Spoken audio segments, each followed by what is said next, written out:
Tela. Yes. Ena ye ediaku ediama yen ahwefo no. Abja pensa me jampo. Richard Pepe is already the fella man.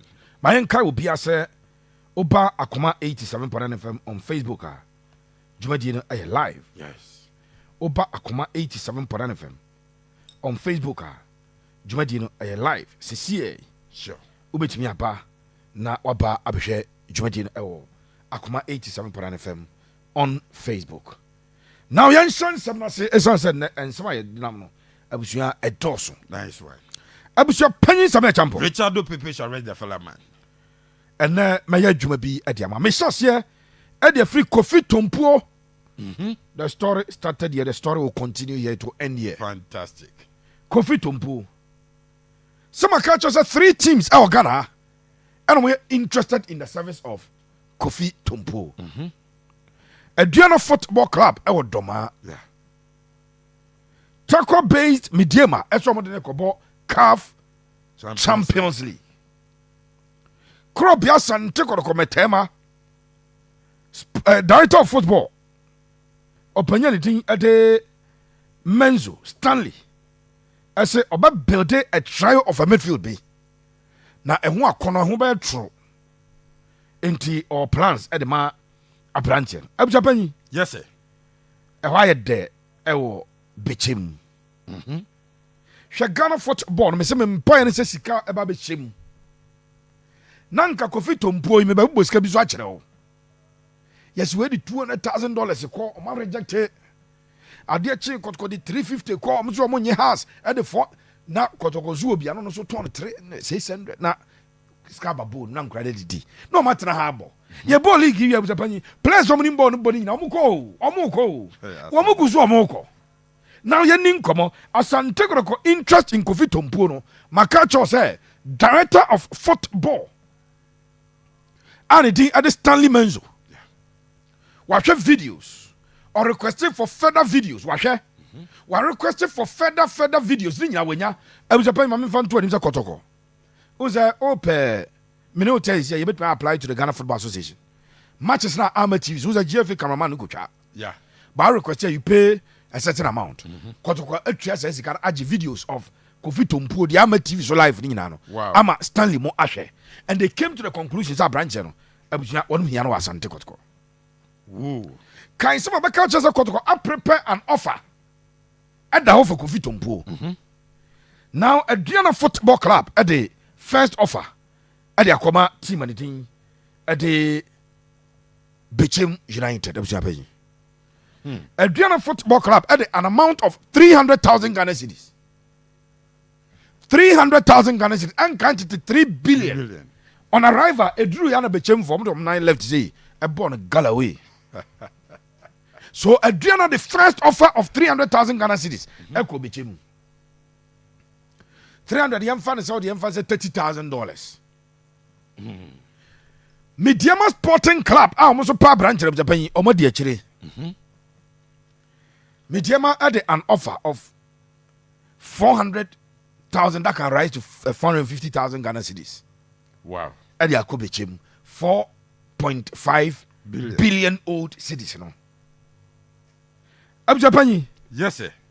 Bechem for no omo yi money ato nche 4.5 billion. Asante Kotoko offer nkoe. But Kotoko's intended offer is bigger than say 2 offers here Abjapani. Woo. Sporting director of football at the Asante Kotoko. Make also was sanctioned $50,000 to prosecute that transfer. And Papa no onimi esika njo no onkasa in cities. Yeah. But o share Kofi Tompuo quality no.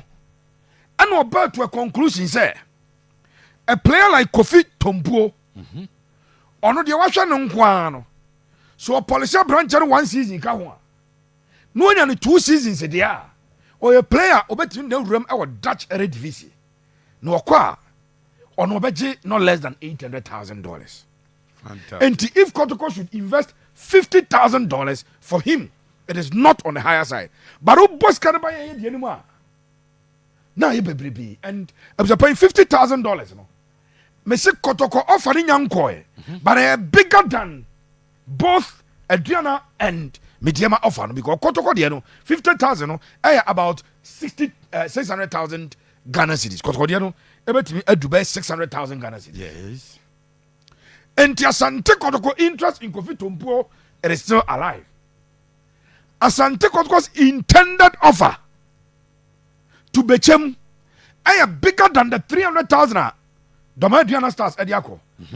Bigger than the $450,000 Medeama Ediako. But Kotoko Diana Enkoy. Okay. Kotoko saw an added advantage. I told you the other day. Yes. Kotoko Ekofa Francis Aqua every Bechem. Yeah.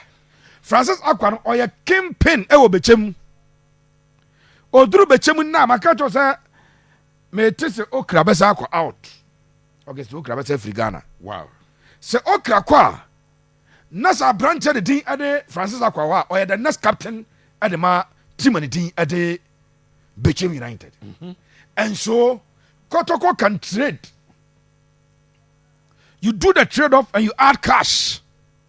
And two betters you say Rema de ready to player plus cash offer mo they call Kotoko should consider player plus cash offer because Kotoko Patrick do know. So extended the contract up for a very long time. The left back Francis Akwa training chira obetra wa che. Ye bia no obetra wa na the contract unu amobimpo. Don't waste his talent. Use him as part of the deal. Ebema sika no mo nti if Kotoko values the boy at $50,000 for instance. Now Kotoko value Francis Akwa at $20,000. And just got $30,000 and a now I simple at the amount. And we expect that Asante Kotoko still it pushes her deal of the penny. One more and a lady when it comes to a brand and the Kofi Tompuo. My Kofi Tompuo. Original fella man. I push a price of a champ. Pepe Suarez. My Ingram. Nice one. Naziana only brain Tiana.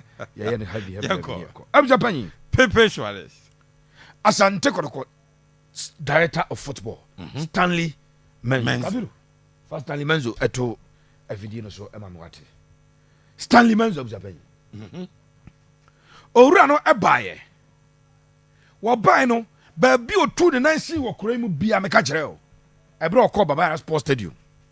Okọ adako jache. Yes. Some catch also yes sporto no, your camera sporto no oboase. Okọ oboase. In the company of Kotoko's administrative manager.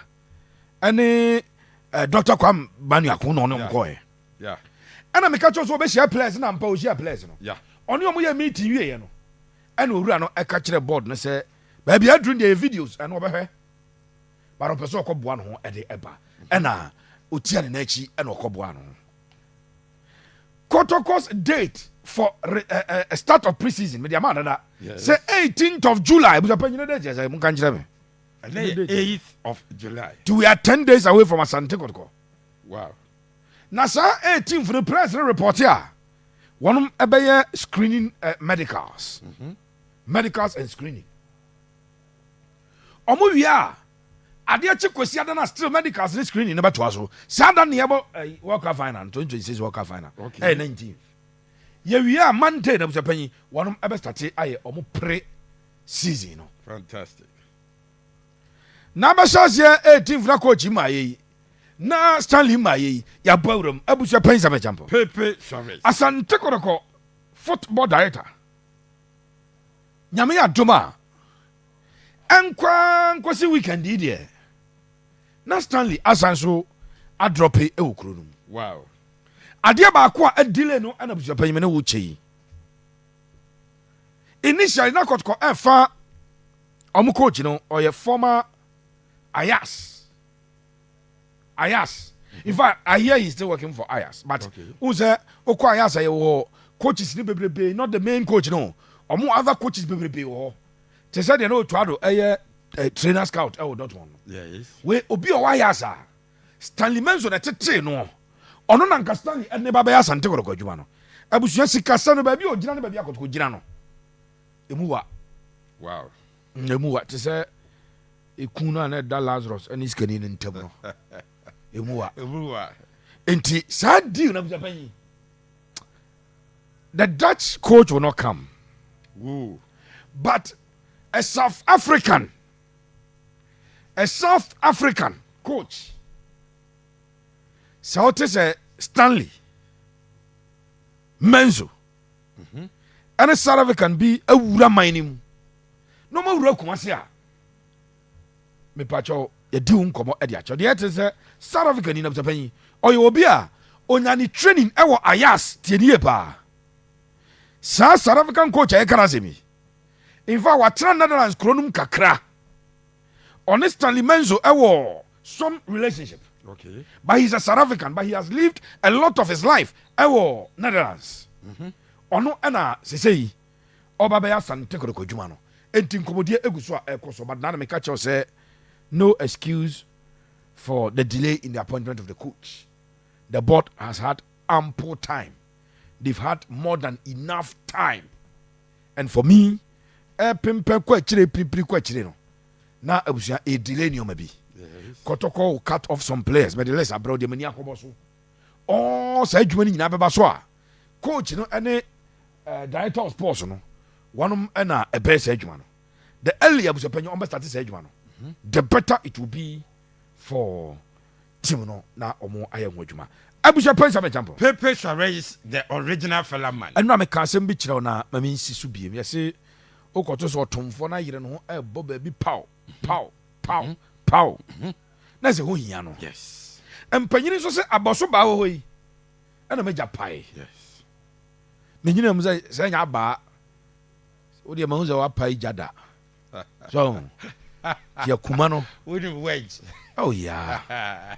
Jodi siso sana. Yes. Wan hwe yi na de we ne boss we timi bo won sa no so. Yes. Die wan sa de ne nye de so boss na da se wonu. Ade so nye de. Ya adwuma pa. Pepe Suarez. Ya ko ye.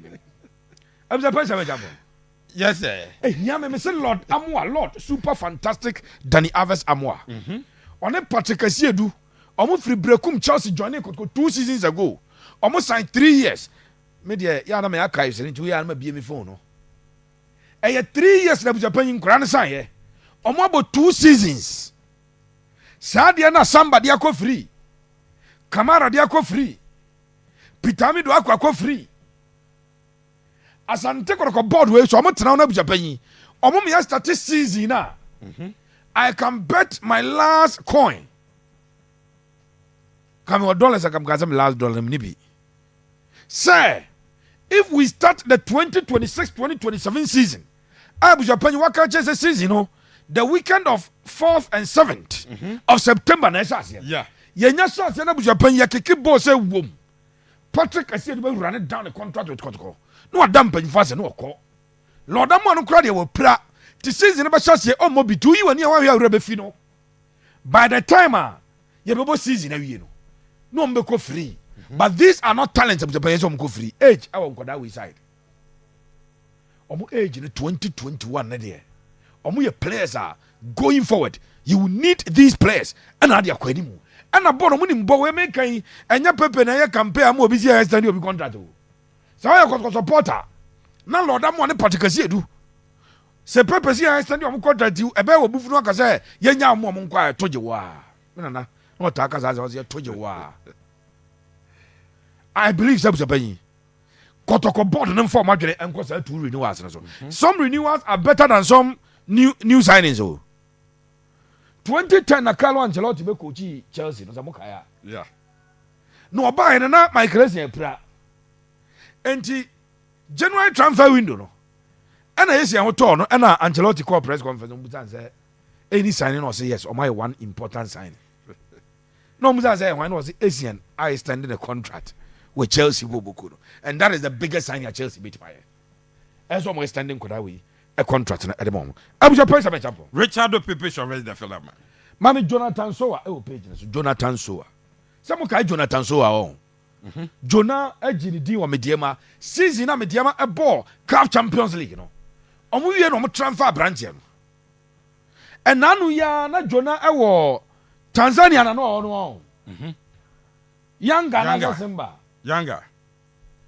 And a branch, you know. Simba supporters, they say, what you bribe? Mokai. Say, what Buffy was a penny. Oh, okay. Now, Jonah Buffy and a house, penny be can need income. Wow. And Accra has a folk, the Continental Club Masters. Phobia. And yeah, mutual agreement with Jonah. Jonah Bafia no better say as phobia for no transfer ban eda omuso. Okay. And was started say or explore the options. Abusha Prince Abe Jampo me no ka say. Richard Pepe Chores. Jonathan Mensah, Medeama Sporting Club last season. Unim say goals the Oman Jebi kura o. Woman nya striker Oma Medeama 5 goals kura 6 goals 7 goals e season. Na branch and was akadi ma Medeama pen. Ebra Moses Amapaka, president of Medeama Football Club, my brother. What is Jonah Abafie ne ho da kwana and or contact your branch no. Enti no ka say Medeama Sporting Club. Epese wamu has fufu so nam area. Wow. Because nka phobia for any abre epedi no. But Medeama for na ballroom and they are offering a bigger salary. Ti Jonathan Sowa, Jonah Sowa. Me no ka say Medeama for no from the jaws of Asante Kotoko. Abusha Pesa me champo. Richard Pepe Chores. Mijina Medeama Kotoko has a folk. Fa branch ni din e de Etse Dogli e 2 page no so e. Ye Dogli Etse pa enka me pe quotation na Menzo said was it describe a boy no. Wow. But akroma de call. China mo de Kumasi de omunyini nti agro bu amzo mo ani bida. Ni e wa agubi ya agofun pa chimpe. China mo ye chimpe da on. Because that chose ye chimpe obetuma bawama. Baby abaka koto no chimpe. The great Kosifori no. Abusha no obi di chimpe afa wadu an no obi o si chimpe. There's a chim. Medeama fogu su chem ko omu chem. Omu the Champions League. We ya has ne kotoko ya pushi so baba Africa o. Aya pushi for African slot. Ye bo season ni wie bia mienu na ekọ Africa na say has ne kotoko. Nya san kwada ne timi nya opportunity. And then Medeama for no. Medical catch so ma Tonfuzi Taylor edne ko Dynamo Zagreb. Wonum beton Salim Adams. Yenye Salim ni ama Etse Dogli. Salim Adams ne mjapanyi. The fella man. Onsa Medeama ton Kamradin Mahmudu adne ko Ahila. Omduban. Yeah. Kamradin Mahmudu ko ya nya Ghana from ko munya bi mo no. Wo boss ane na ye ne yakro mo say ye nwo ban ye na woni mbo no bo. Yeah. And o mo say anakra team no na akwa bi na ne hye goals no mienu. Mo so bonya strikers ampa Medeama team no goals na free Salim ane Kamradin. Me no ka say Salim Adams a subject of transfer from the Sudanese giants. And omo ready to Japan. Wamo offer big for a branch of the Salim Adams. Because some Medeama for him is a Ombetmaluzu Salim Adams in Tino. Medeama Omadi can lose Fuzi Taylor. Yes. Obetmaluzu Salim Adams. Omono Diamianu Amadia Tokrata so. Somebody replaces our 2 players, no. Etse Dogli and a branch of the thing at the Kofi Tompo the Makaze Kotoko at the North Anaqua. A besan will be our Amanaku anymore.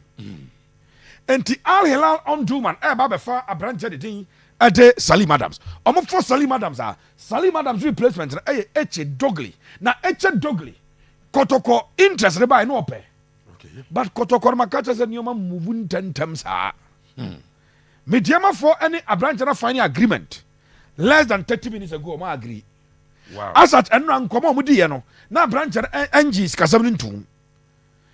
Yeah, studio. Maybe Trano Akasei. Etse Dogli. On a team and the at Medeama and Nentorage. No, finding agreement. One more and a mutual understanding. Say, Sikasamo, number of years so be Abuja a done. Answer Kotoko has his own signing on fee. But on my salary kesiye. Medeama for ete how much Kotoko. Ebet metiano. O ma match and o masama branch no signing on fee. And enunti Etse Dogli. Medeama chimpe o mo hwim e de afira Asante Kotoko fufu no so. O ma fa branch Abuja penyo ma fa Medeama Sporting Club. Abuja place am example. Richard Pepe Chores the fella man. Mame mfa ba ko ntwuma na yemfa ntu dwa se house of folk and na me catch say Niboja couple and house efa no I'm Japan house any Niboja couple no omo wie okay Niboja couple I promise house for say league title FA Cup no the first season ɛsɛ ne second season no ɔkɔbɔ Africa ɔbɛbɔ Africa na ɛsɛ ɔgye title no baako ɛna ɔde ɔmo akɔ Hey. ni Borgia couple at the promise ama His Royal Highness Togbi Afede sɛ ha asɛfa no to ɔma adwuma no a ɔde phobia ɛbɛbɔ adeɛ a yɛfrɛ no sɛ CAF interclub competition meaning sɛ ɔanyɛ league a ɔbɛgye Africa Cup wei ɛyɛ promise a afiri ne Borgia couple ɛhɔ ɛde akɔ abusua yɛde ɛho nsɛm no ɛde ɛma wa ɛnyɛ asɛm ketɔkɔ kyɛ abusua wobra no kɔ ma menyina wei so na memfa nsɛm